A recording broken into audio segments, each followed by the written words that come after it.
नमस्कार, आदाब, सत श्री अकाल। आप देख रहे हैं नेशनल इंडिया न्यूज और मैं सरवंश सिंह। उत्तर प्रदेश विधानसभा चुनाव में प्रचार अभियान अब चरम पर है। 4 चरणों की वोटिंग के बाद बचे 3 फेज के लिए सभी दलों और नेताओं ने पूरी ताकत झोंक दी है।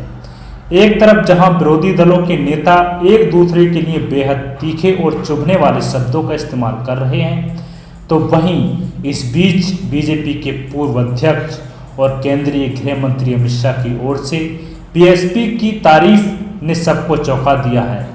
लेकिन सवाल यह है कि पिछले कुछ सालों में चौंकाने वाले नतीजे लाने की वजह से भाजपा के चाणक्य कहे जाने वाले अमित शाह ने आखिर विरोधी दल को मजबूत क्यों बताया।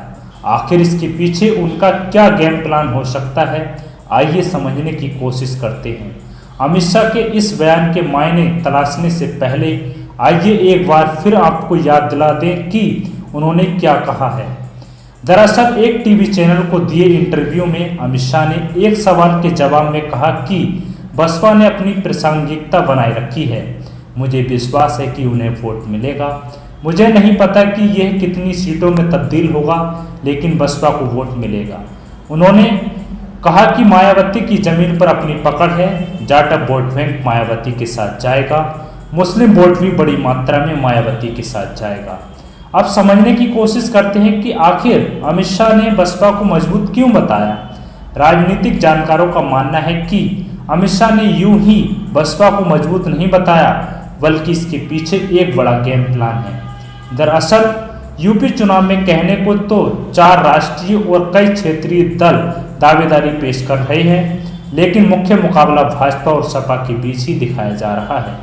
ऐसे में बीजेपी की कोशिश है कि मुकाबला त्रिकोणीय दिखे, ताकि भाजपा विरोधी दलों का बंटवारा हो सके। यह माना जा रहा है कि बसपा को और कांग्रेस को कमजोर आंकते हुए अधिकांश मुस्लिम वोटर्स सपा की ओर जा रहे हैं। यही वजह है कि अमित शाह ने बसपा को मजबूत बताते हुए यह भी कहा कि मुस्लिम वोट भी बसपा को मिल रहा है। यही हाल जाटव वोटर्स का भी है। जाटव को बसपा का कोर वोटर माना जाता है। इस बार मायावती के मुकाबले में नहीं दिखने की वजह से जाटव मतदाता भी नहीं नया ठिकाना तलाश सकते हैं। ऐसे में बीजेपी को आशंका है कि इन्होंने सपा की ओर रुख किया तो नुकसान उठाना पड़ सकता है। वरिष्ठ पत्रकार सतीश सिंह कहते हैं कि मुझे लगता है कि बीजेपी को एहसास है कि यूपी में बाइपोलर चुनाव होने से कुछ मुश्किल हो सकती है।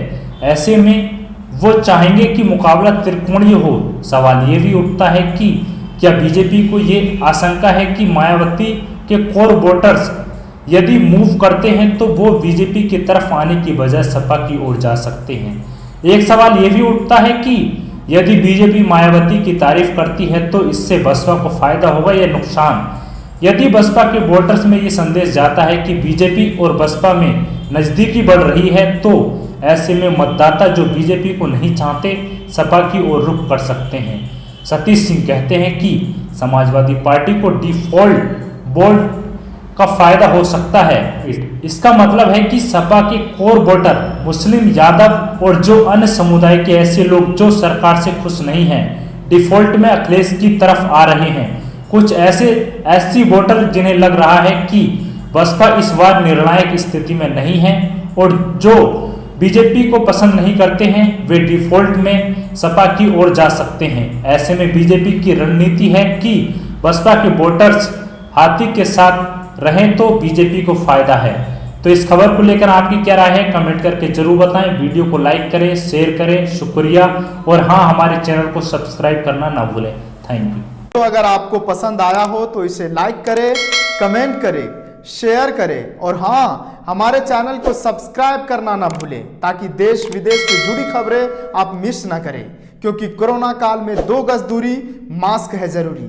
नमस्कार।